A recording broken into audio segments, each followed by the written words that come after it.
बीचों बीच से भूमध्य रेखा गुजरती है जिसको विषुवत रेखा भी कहते हैं। भूमध्य रेखा या विषुवत वृत्त, ठीक ना। और 23.5 डिग्री के एक रेखा गुजरती है, उसको कौन सी रेखा बोलते हैं? कर्क रेखा। अब ध्यान दीजिए ध्यान से, ये हमारी धरती है, बीचों बीच से भूमध्य वृत्त है या भूमध्य रेखा बोल सकते हैं, पूरा एक गोल जाता है इसलिए इसको वृत्त बोलते हैं। तो बीचों बीच से एक रेखा गुजरती है 0 डिग्री से, इसको कहते हैं भूमध्य। ये है नहीं, ये काल्पनिक रेखा है और यही रेखा धरती को 2 भाग में बांट देती है, ध्रुव को 2 भाग में बांट देती है। ऊपर वाले को कहते हैं उत्तरी गोलार्ध, ऊपर वाले क्या बोलते हैं? उत्तरी गोलार्ध।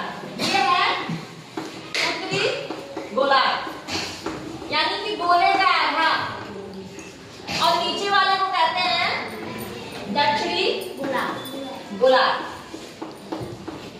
तो जो हमारा देश भारत है वो उत्तरी गोलार्ध में स्थित है। कहाँ स्थित है? और भारत के बीचों बीच से ही कर्क रेखा गुजरती है, ठीक, इतना याद कर लीजिए। हमारा देश जो भारत है वो उत्तरी गोलार्ध में है और भारत के बीचों बीच से कर्क रेखा गुजरती है, लगभग बीचों बीच से, ठीक ना। तो इतना जानते हैं कि भारत किस गोलार्ध में है? उत्तरी गोलार्ध। और उत्तरी और दक्षिण गोलार्ध किसे कहते हैं ये भी समझ लिए। ये नॉर्थ पोल है और ये साउथ पोल है, ये नॉर्थ पोल है, ये साउथ पोल, और ये साउथ पोल है। उत्तरी ध्रुव और दक्षिणी ध्रुव 0 डिग्री ये भी है, इसको ग्रीनविच मेन टाइम कहते हैं। तो इधर से भी देखा जाए तो ये इस गोले को 2 भाग में बांट रही है, ध्रुव को 2 भाग में बांट इधर वाले को पूर्वी गोलार्ध और इधर वाले को पश्चिमी गोलार्ध, ठीक ना। तो भारत किस गोलार्ध में पड़ रहा है? उत्तरी गोलार्ध। उत्तरी गोलार्ध में तो पड़ रहा है, पूर्वी गोलार्ध में पड़ रहा है। तो भारत देखिए उत्तरी गोलार्ध और पूर्वी गोलार्ध में पड़ रहा है। हमारा देश भारत कहाँ पड़ रहा है? उत्तरी और पूर्वी गोलार्ध में पड़ रहा है। तो ये चीज जानते हैं कि भारत उत्तर और पूर्वी गोलार्ध में स्थित है। अब देखिए भारत का जो क्षेत्रफल है, भारत का जो क्षेत्रफल है बच्चों, वो पूरे संसार का क्षेत्रफल का 2.4% है। कितना है? 2.4%। भारत का क्षेत्रफल संसार के क्षेत्रफल का 2.4% है। और भारत की जनसंख्या पूरे विश्व की जनसंख्या का 70.5% है। तो ये जनसंख्या हो गई किसकी तुलना में? विश्व की। भारत की जनसंख्या विश्व की जनसंख्या की 70.5% है और क्षेत्रफल कितना है विश्व का? 2.4। अगर ये पूरा संसार है तो इसमें ऐसे ही भारत का क्षेत्रफल हो गया 2.4%, ठीक, इसी को कहते हैं, ठीक ना। उसके बाद देखिए भारत का विश्व में क्षेत्रफल के अनुसार 7वां स्थान है। क्षेत्रफल के अनुसार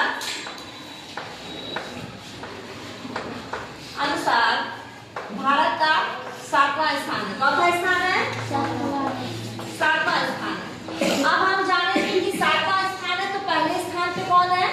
रूस है, दूसरे स्थान पे है कनाडा, तीसरे स्थान पे है अमेरिका, चौथे स्थान पे है चाइना, 5वें स्थान पे है ब्राजील, 6वें स्थान पे है ऑस्ट्रेलिया और 7वें स्थान पे है हमारा देश भारत। तो क्षेत्रफल की दृष्टि से भारत का चौथा स्थान है, 7वां स्थान है। इसी तरह अगर जनसंख्या की दृष्टि से देखा जाए, जनसंख्या की दृष्टि से देखा जाए तो भारत का दूसरा स्थान है। 2011 के अनुसार, 2011 की जनगणना के अनुसार भारत का दूसरा स्थान है। चौथा स्थान है दूसरा स्थान। तो पहले स्थान पे कौन है? चीन। दूसरे स्थान पे भारत है। तीसरे स्थान पे है अमेरिका। चौथे स्थान पे है इंडोनेशिया और 5वें स्थान पे है पाकिस्तान। आई बात समझ में? तो देखिए भारत का क्षेत्रफल जो है वो विश्व के क्षेत्रफल का लगभग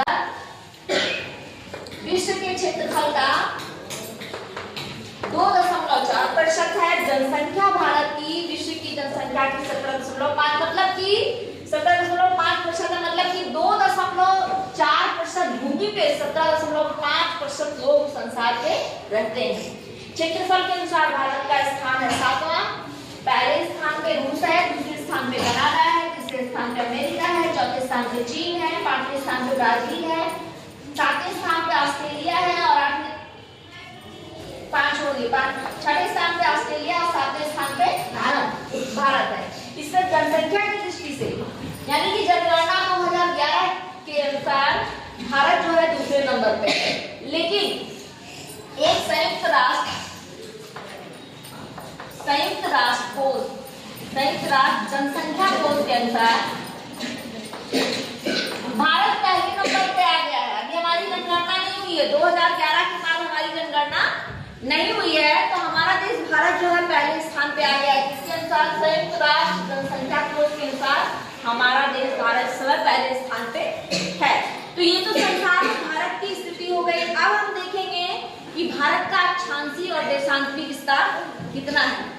अक्षांशीय और देशांतरी विस्तार देखेंगे तो देखिए ये भारत है ना, ये 0 डिग्री है, ठीक, ये 23.5 डिग्री है। भारत की जो मुख्य भूमि है ये 8 डिग्री 4 मिनट उत्तरी अक्षांश से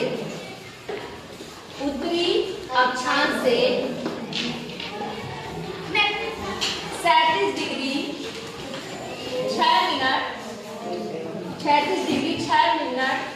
उत्तरी अक्षांश तक है। उत्तरी अक्षांश में है, इसलिए दक्षिणी नहीं बोलेंगे। देखिए यहाँ पे 0 है, यहाँ से 8 डिग्री। भारत की जो मुख्य भूमि है वो 8 डिग्री 4 मिनट उत्तरी अक्षांश से, इसको मिनट कहते हैं, इसको डिग्री पढ़ते हैं। 8 डिग्री 4 मिनट उत्तरी अक्षांश से 37 डिग्री 6 मिनट उत्तरी अक्षांश तक भारत का अक्षांशीय विस्तार है। अक्षांशीय विस्तार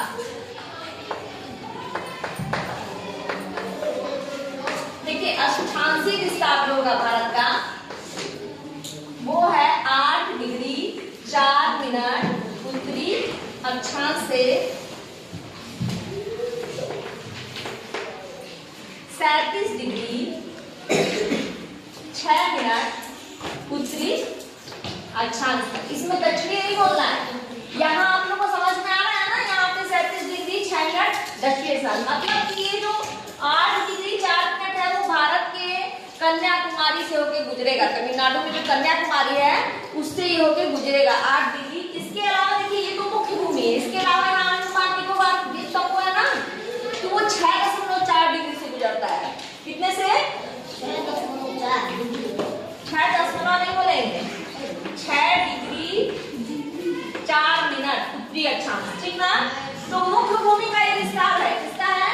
मुख्य भूमि। वैसे अंडमान निकोबार को लिया जाए तो वो 6 डिग्री 4 मिनट उत्तरी अक्षांश है। कितना है? 6 डिग्री 4 मिनट उत्तरी अक्षांश। उसके बाद देखिए ये उत्तर से दक्षिण है, इसका क्या मतलब है? उत्तर से दक्षिण। उसके बाद देखिए देशांतरी विस्तार। भारत का जो है देशांतरी विस्तार, देशांतरी विस्तार जो है वो है 68 डिग्री, ध्यान से देखिए इसको डिग्री पढ़ते हैं, 68 डिग्री 7 मिनट पूर्वी देशांतर से लेकर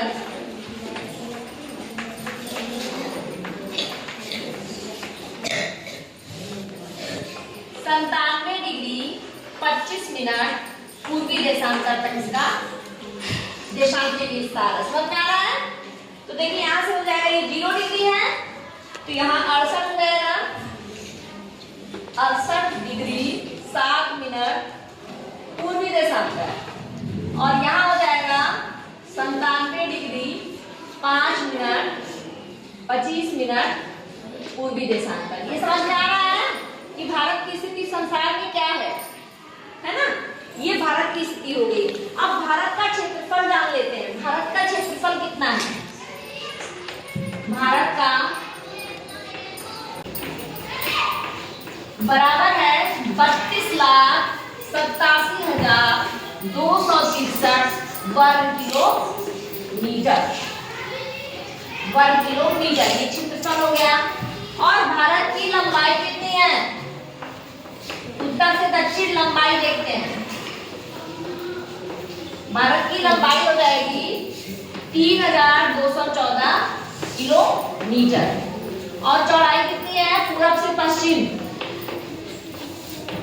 पूरब से पश्चिम भारत की चौड़ाई है 2933 किलोमीटर। आ रही बात समझ में? भारत में कुल 28 राज्य हैं और 8 केंद्र शासित प्रदेश हैं। भारत में कुल 28 राज्य और 8 केंद्र शासित प्रदेश हैं।